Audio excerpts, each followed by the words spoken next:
प्यारी है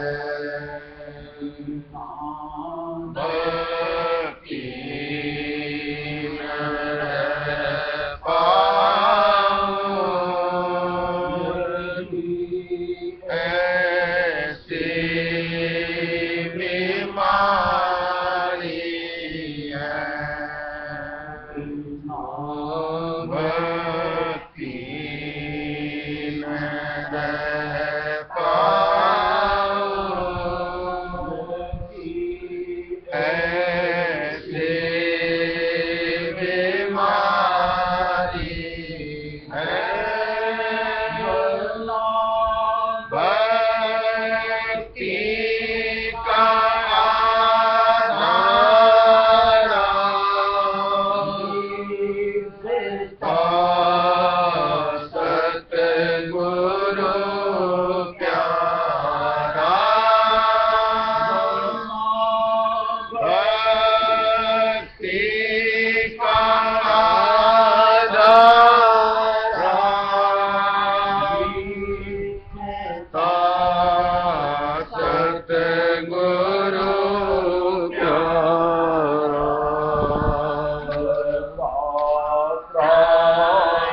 कोई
रहूं मैं पल तेरे नारी उनकी प्यारी है। भक्त कोई हाल को जाने जिसे भक्ति प्यारी है। भक्त कोई हाल को जाने जिसे भक्ति प्यारी है।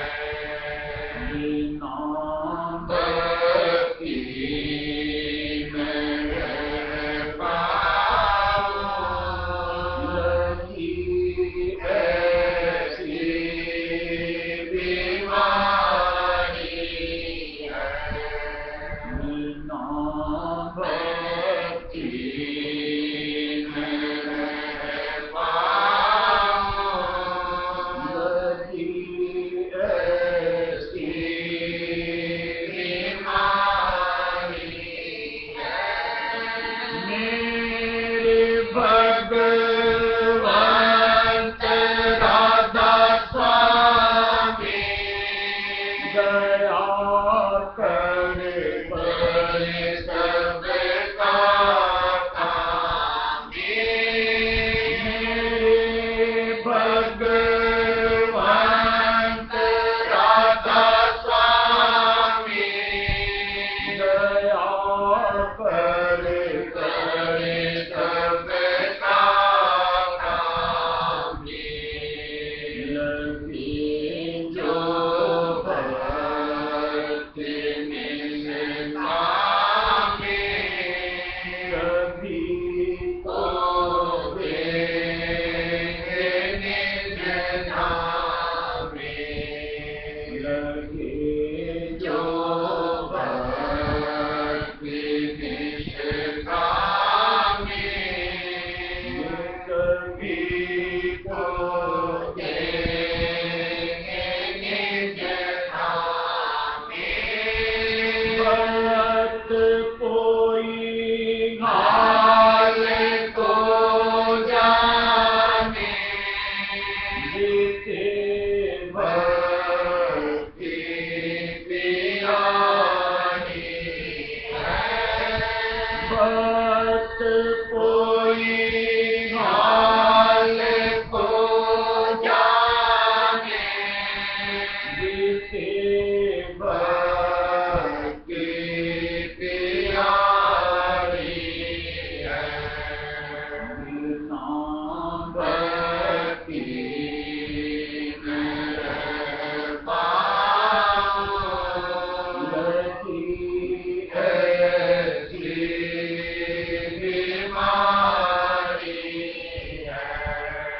बिना भक्ति में पाऊं लगी ऐसी बीमारी है। कोई भी एक चीज जो हमसे जुड़ती है उसमें कहीं न कहीं हमारी अंतर का यानी मन का रुझान लाजमी है, जरूरी है। अगर मन का रुझान नहीं है तो वहाँ हमारा चित्त नहीं टिकता और हम अनमनी शुरू करके तड़प करके यहाँ से दौड़ पड़ते हैं।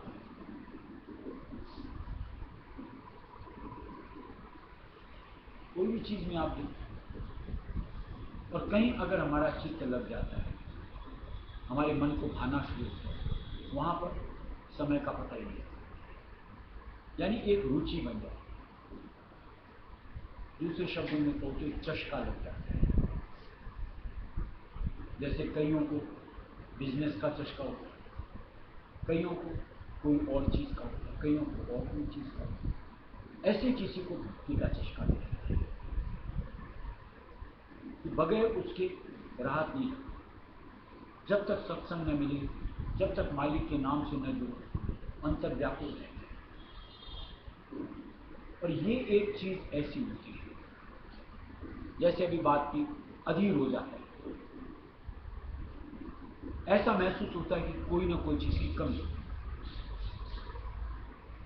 और जहां किसी चीज से बहुतायत के साथ में कहीं बढ़ करके कहीं प्रीत का आधार हो जाता है, वहां पर आदमी की नींद, भूख, प्यास सब खो जाता है, जब तक कि वो हासिल नहीं। कोई किसी तरीके से उसको किसी तरीके से बहलाने का प्रयत्न करे, पसंद नहीं आती, पसंद वाली चीज ही पसंद आती, और चीज नहीं। मालिक ने भी दिया है कि नींद, भूख, आलस, जिन कोई, आज जिसको भक्ति की चाट लग जाती है वो नींद, भूख, आलस सब छोड़। एक मालिक यानी रायस विद्यालय हमको अपने गुरु से पल्ला जो पड़ता है, उनके साथ की प्रीत का किस कदर हमारा अंतर का आधार है, ये तो हमारी स्थिति बयां करती है। जैसे पीछे भी कई सत्संग बात, अगर हम किसी और चीज से जुड़ करके राहत ले लेते हैं, संतुष्ट हो जाते हैं, यानी प्रीत का आधार कमजोर। और जहां किसी चीज से जुड़ करके भी संतुष्टि नहीं, मन बेचैन होता है सत्संग के लिए, दर्शन के लिए, नजदीकी के लिए, तो समझ में आवे कि हमारी प्रीत नहीं है।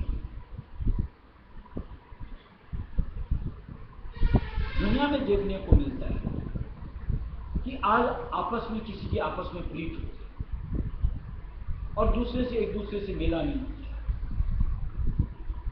छटपटा जाते हैं, भूख प्यास बंद हो जाती है, काया क्षीण हो जाती है। आज हमारी मालिक से मिलने के प्रति व्याकुलता में कहीं कुछ फर्क पड़ता है? नहीं, यानी प्रीत का आधार कमजोर। आज मीराबाई की बानियां पढ़ते, क्या किया हुआ? आंगलिया की मुंदड़ी मारा आवन लागी बां। एक मालिक से मिलने के विरह के अंदर में इस स्थिति तक पहुंच जाए। मान लो आज हम 4 रोटी खाते हैं, एक मालिक की आश में अंतर में कशिश ऐसी बनती कि व्याकुलता की नहीं मिला जाता, नहीं होता, आधार छूट जाता है, 4 से 1 तक पहुंच जाते हैं, आधे तक पहुंच जाते, 1 टाइम तक पहुंच जाते, अपनी स्थिति में कहीं पाते नहीं, यानी प्रीत की कम। ये सिर्फ बयान नहीं है, दुनिया के अंदर आप इस तरीके का हाल नहीं देखते कि जहां आदमी हर चीज उल्लंघ करके, यानी जाति, वर्ण, लाज हर उल्लंघ करके अपने प्रेमी तक पहुंचता है। हमारी मालिक के साथ की प्रीत कि जरा से काम धंधे में उलझ करके छोड़ दो मालिक के साथ, नाते रिश्ते में उलझ करके छोड़ दो मालिक के साथ, ये प्रीत नहीं। और इस स्थिति को सिर्फ एक भक्त ही समझ सकता है, दूसरों के लिए किससे कहानी से ज्यादा नहीं होती। लेकिन जिसके खुद के लाभ लग जाते हैं वो समझ सकता है कि मालिक क्या नियामत होता है, कि बगैर उसके कैसे आत्मा संतुष्ट हो सकती। यहां हमको तन की भूख मिटाने नहीं आती, मन की भूख मिटाने नहीं आती कि सत्संग के वचनों से मन को खुराक मिलती। हम यहाँ आत्मा की तृप्ति, संतुष्टि के लिए आते हैं। जब तक आत्मा संतुष्ट नहीं होगी, उसको खुराक नहीं मिलेगी, तब तक हम इधर दूसरी चीजों में आज नश्वर आधार को पा करके तृप्त हो जाए। ये तो ऐसी दशा है, जैसा मालिक ने बयान भी दिया है कि हंसनी छानो दूध और पानी। आज एक हंस का आहार होता है दूध या फिर मोती, और वो कहीं पानी पीता रहे या कंकड़ पत्थर खाता रहे। कभी ऐसा हो सकता है? आज इस दुनिया के भोगों में अगर हम अपने आप को लिप्त करके मालिक को विसरते रहते हैं, यानी निश्चित तौर से हम कंकड़ और पत्थर खा रहे हैं। और ये क्या आत्मा के गुण के अनुरूप है कि आत्मा इस तरह अघा सकती है, तृप्त हो सकती है?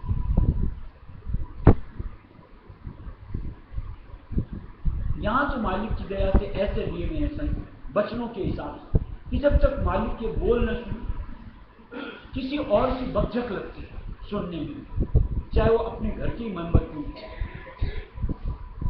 जब तक मालिक का प्रसाद न मिले यहां के व्यंजन व्यंजन नहीं लगते, कूड़ा लगता है, निस्वाद लगता है।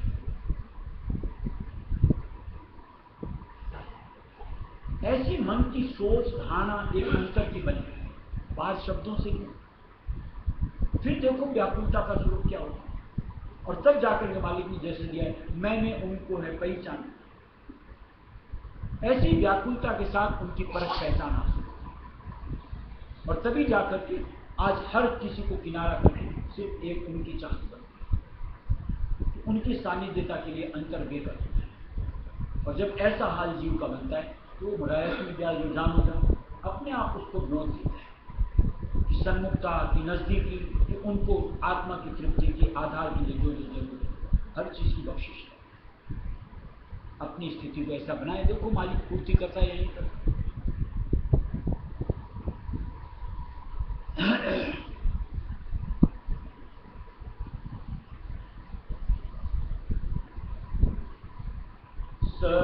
सत्संग का फल भाई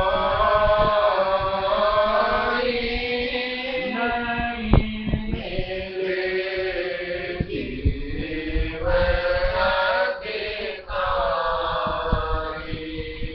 सत्संग का फल भाई नहीं मिले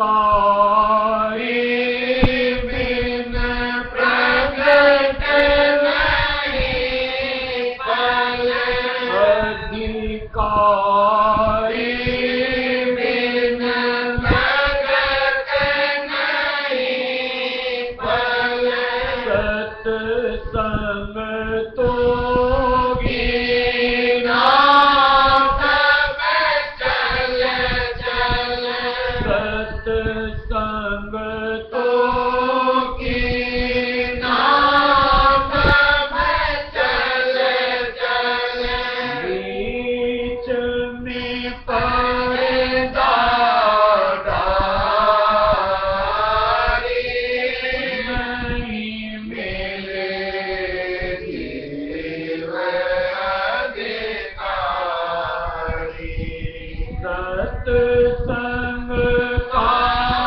फल भारी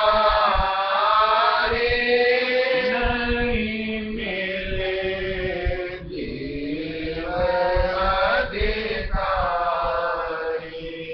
सत्संग का फल भारी नहीं मिले जीव अधिकारी, चल चल आए सतगुरु आगे, चल चल आए सतगुरु आगे, वचनन पकड़ा दर्शन लागे, वचनन पकड़ा दर्शन लागे, कैसे फल को पाए नहीं मिले जीव अधिकारी, सत्संग का फल भारी नहीं मिले जीव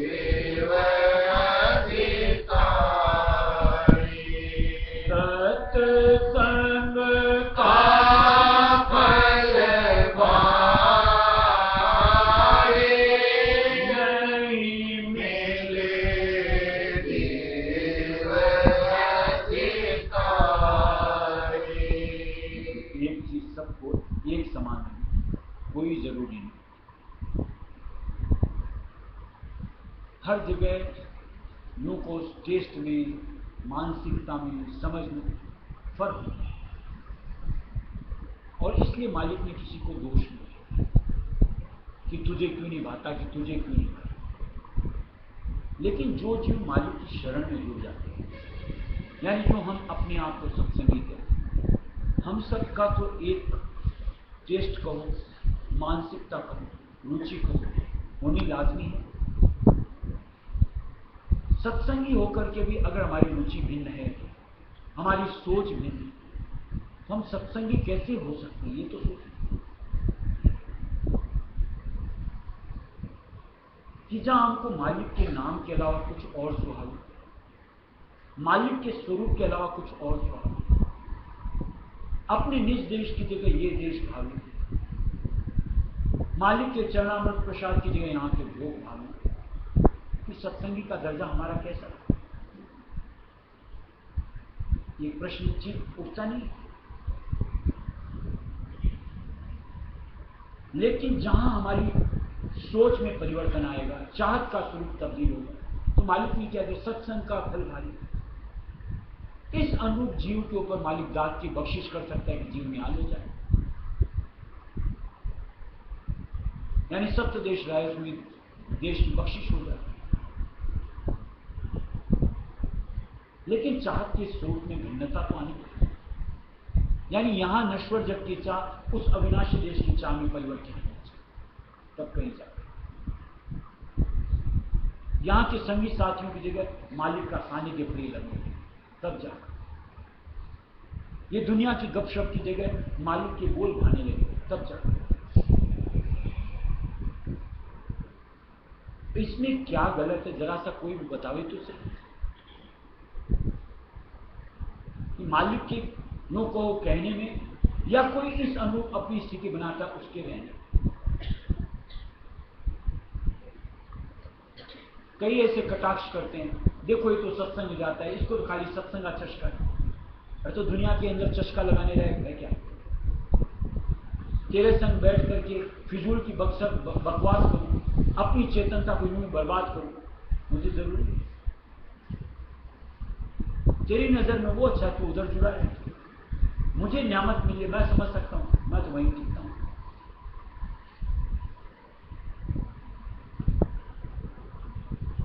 देखो इसके लिए जरा सा और समझो। जैसे मान लो किसी को ताश खेलने का शौक है और किसी को बिल्कुल नहीं। जिसको शौक है उसके लिए तो उससे बढ़ करके दूसरी चीज नहीं होती, और दूसरे को लगता है क्या यार पत्तों के अंदर में इतना समय देता है, अपना इतना चेतन बर्बाद करता है, रुपए पैसे खर्च करता है। लेकिन जो खेलता उससे पूछो, जो जुए में हारता उससे पूछो कि चाहत का स्वरूप उसका क्या होता है, कि करोड़ के, अरब के, खरब। ऐसे ही जो मालिक के साथ जुड़ जाता है, कदर कीमत क्या मिलता है नहीं मिलता है, ये तो वही समझ सकता है। एक दुनियादारी जीव कैसे समझ सकता है?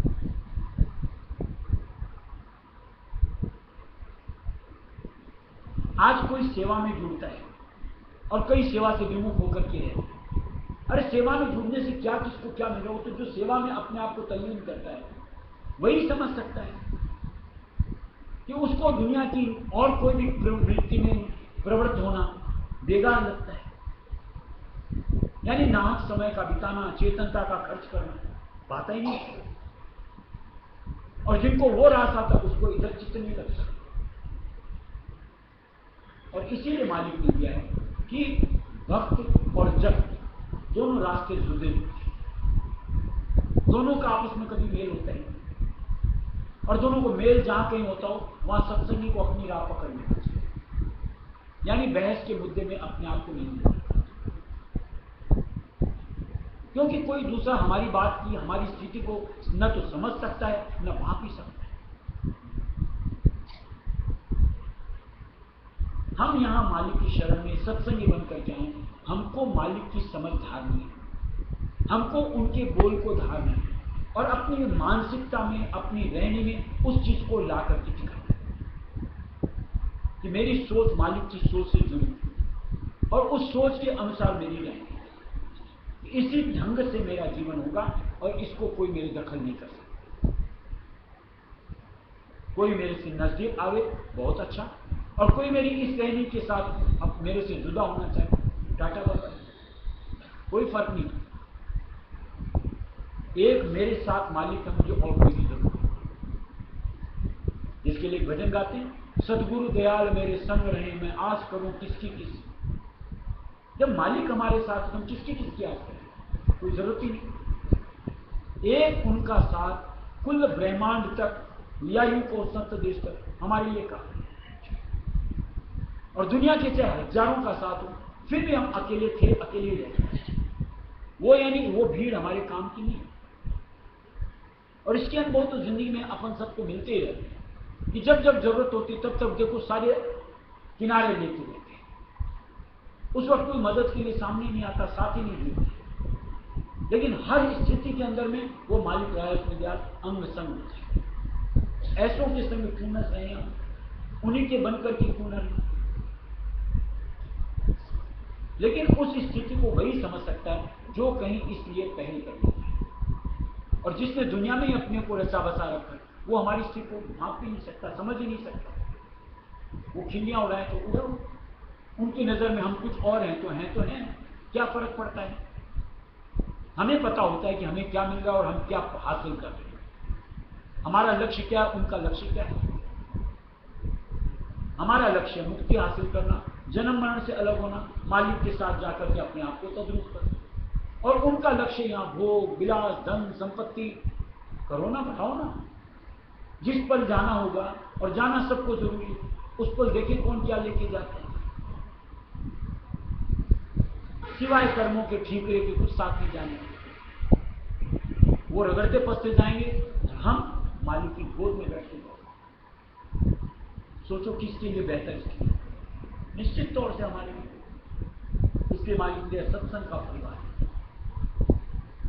सत्संग का परिवार नहीं मिले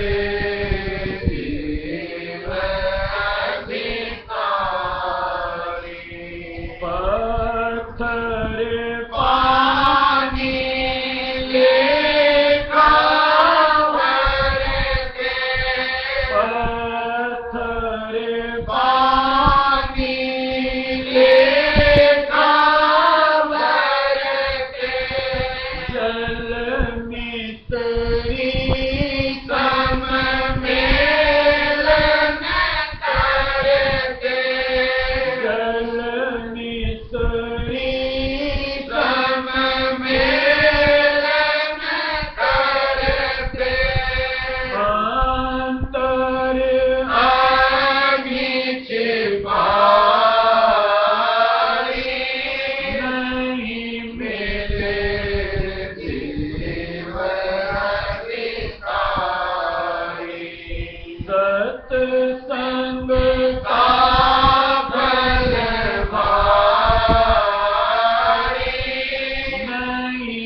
मिले तुम्हारे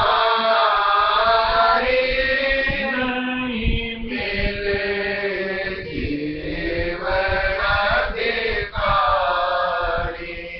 सत्संग का फल मारे नहीं मिले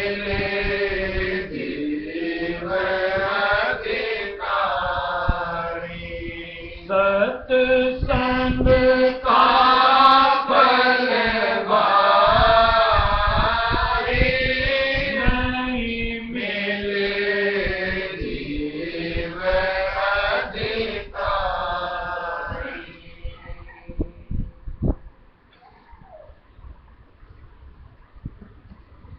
देखो सत्संग की एक एक बात जिनमें यूं को कूट कूट के सार भरा,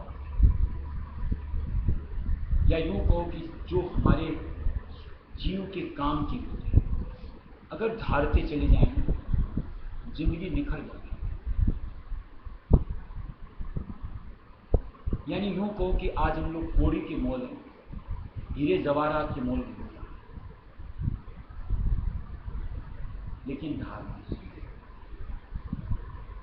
आज जैसे कोई भी बात सत्संग में सुनी, ऐसा तो है नहीं कि हमको ये नहीं लगता कि हाँ बात तो सही है।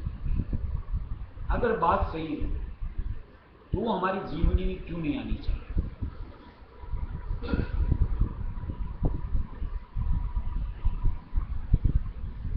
या तो ऐसा लगे कि सुनते वक्त मुझे समझ में नहीं आएगी क्या सही है कि क्या गलत है, तो विश्लेषण करो, खुल करके उसको समझो, दिल को तसल्ली, और जहां पूरी तरीके से समझ आ जाए तो फिर उससे हमको विपरीत क्यों होना चाहिए?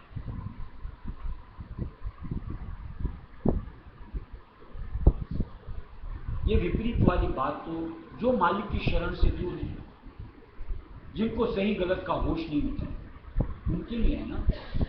हम सत्संगी होकर के भी बात समझ में आने के बावजूद अगर उल्टा ही व्यवहार करें, उल्टी जिंदगी जीना शुरू करके रखते हैं, ये हमारे लिए कतई उचित तो है। फिर अपनी अपनी समझ सोच, क्योंकि अपनी जिंदगी का भार अपने ऊपर ढोना होता है। इस जिंदगी में, आइंदा की जिंदगी में, यहां बख्शा तो कोई जाएगा। साफ शब्दों में दिया, जैसा करो वैसा करो। अगर परमार्थ से जुड़ करके अपने रहने सुधार लो तो वो हमको करना और भरना है।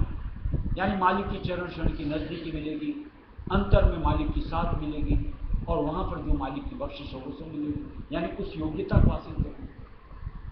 और अगर उनके बरखिलाफत अपने आप को चलाते रहेंगे तो निश्चित तौर से काल की यंत्रणा किस तरीके से जीव के साथ खिलवाड़ करता है, ये तो इस जिंदगी में अपने हश्र को देख लो कि कैसे कैसे कर्म भोग आते हैं हमारी जिंदगी में। और अब भी अगर अपने आप को नहीं संभाला तो क्या उनसे छुटकारा पा लेंगे? और इस जिंदगी के कर्मों में कुछ तो इसी में आते हैं और कुछ आइंदा के लिए करते हैं, यानी आगे के लिए, और अपने आप की स्थिति को बिगाड़ करके छोड़। समझदार इंसान तो ऐसा करेगा, और शायद हम लोग समझदारी कहलाना पसंद करते हैं, बेवकूफ। इसलिए अपने कर्मों पर सत्संग से जुड़ते हुए मालिक की चरण शरण के नजदीक अपने आप को लाके दिखाओ, जहां हमारी संभाल हो सके, यूं को जहां हमारी सुरक्षा हो सके, कि जहां काल की माया की दाव नहीं आती। कितने अपने आप का बचाव किया जा सकता, चाहत के साथ। शरण बड़ा आनंद है, सब कोई लेना जाने। शरण बड़ा आनंद है, सब कोई लेना जाने। सब कोई लेना जाने, बोझ सर होवे हल्का। सतगुरु की शरण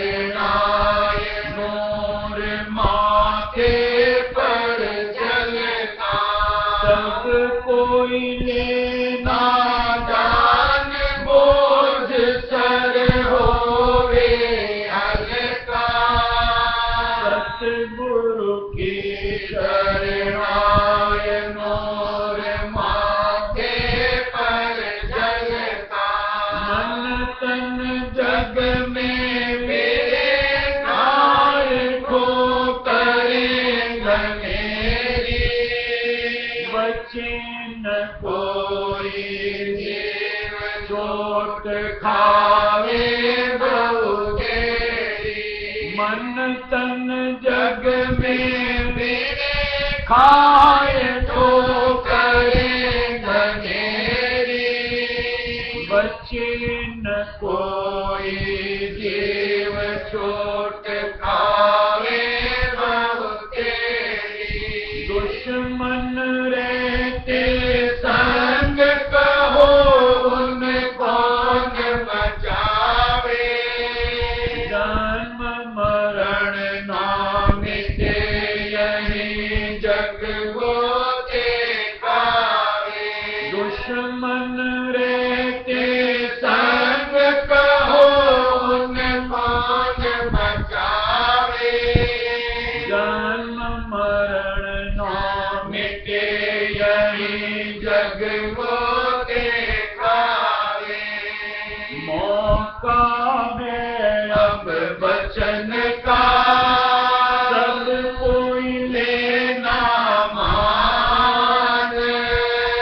शरण बड़ा आनंद है सब कोई लेना मान। मौका है अब बचन का सब कोई लेना मान। शरण बड़ा आनंद है सब कोई लेना जान। शरण पड़े तो उबरे काफिल खावे मारे। शरण पड़े तो उबरे काफिल खावे मारे। काफिल खावे मार काल का जाल बनाए। जगह जगह बट मार लुटन को बहुत डराए। काफिल खावे मार काल का जाल बढ़ाए। जगह जगह बट मार लुटन को बहुत डराए। काम क्रोध मद लोभ मोह बड़े दुश्मन भारी। लगे रहते हैं ताक वो कब दे डारे मारी। काम क्रोध मद लोभ मोह बड़े दुश्मन भारी। लगे रहते हैं ताक वो कब दे डारे मारी। बिन सतगुरु कोई मित्र नहीं है यहाँ जग अपना। करना उनका संग मिटेगी जग की सपना। बिन सतगुरु कोई मित्र नहीं है यहाँ जग अपना। करना उनका संग मिटेगी जग के सपना। तन मन धन कुर्बान करे जो सतगुरु आगे। शरण पड़े उन चरण राधा स्वामी जाप मिलागे। तन मन धन कुर्बान करे जो सतगुरु आगे। शरण पड़े उन चरण राधा स्वामी जाप मिलागे। काल माया तो हाथ जोड़े हाजिर रहे तैयार। शरण पड़े तो उबरे काफिल खावे मार। काल माया तो हाथ जोड़े हाजिर रहे तैयार। शरण पड़े तो उबरे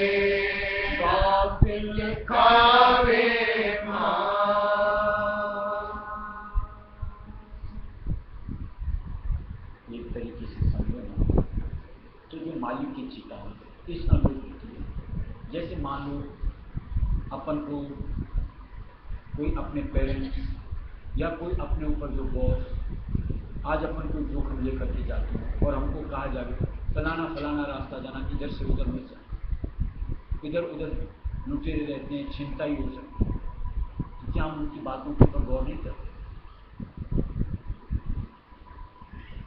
और मान लो उनके वचनों की अवहेलना करके हम उन गलियों से निकलना चाहेंगे तो चिंता ही होगी, और उसकी जिम्मेदार कौन हो? हम होंगे। ऐसे जब मालिक हमको सुझाता है ये रास्ता तुम्हारे लिए उचित है, तुम इस रास्ते बढ़ो, क्योंकि हमारे लिए उस रास्ते बढ़ना हमारे लिए क्या हमको उचित नहीं लगता? इस समाज के साथ हम अपने आगे तक अपनी पहुंच बना लें और उनकी बरखिलाफत करके हम दूसरी तरफ अपने आप को अगर बढ़ाते हैं, जहाँ हमारी चेतनता लुटती है, हमारे साथ ज्यादती होती है, उसके जिम्मेदार कौन है? हम खुद होंगे। फिर अगर अपन दोष लगाएं मालिक ने क्यों नहीं संभाला, मालिक ने क्यों नहीं बचाया, मालिक तो हर पल साथ होता है, मालिक तो समर्थ होता है, मालिक कैसे संभाले जब हमने ठान ही लिया कि हमको उनके वचनों से जुड़ना ही नहीं, जब हमने सोच लिया कि हमें तो मन के साथ ही चलना है, खाओ फिर ठोकरे भी खाओ। पहले से चेतावनी बावजूद उसके अगर अपन लड़खड़ाएं या गिर पड़े तो हमारी बेवकूफ़ी होगी। एक मालिक को आधार के धार करके सच्ची राह बढ़ते चलो, कभी आपको ठोकर खाना ही नहीं पड़ेगा, कभी आपका अपना नुकसान होगा ही नहीं, और दिन दिन कहीं ना कहीं चेतनता की आपूर्ति होती चली जाएगी, यानी ताकत बढ़ती चली जाएगी। रास्ता मालिक सुझा सकता है, करना यानी उसके ऊपर चलना ये हमारा धर्म है, और जो चलता है मालिक का साथ मिलता है, निश्चित तौर से न्याय हो जाता है।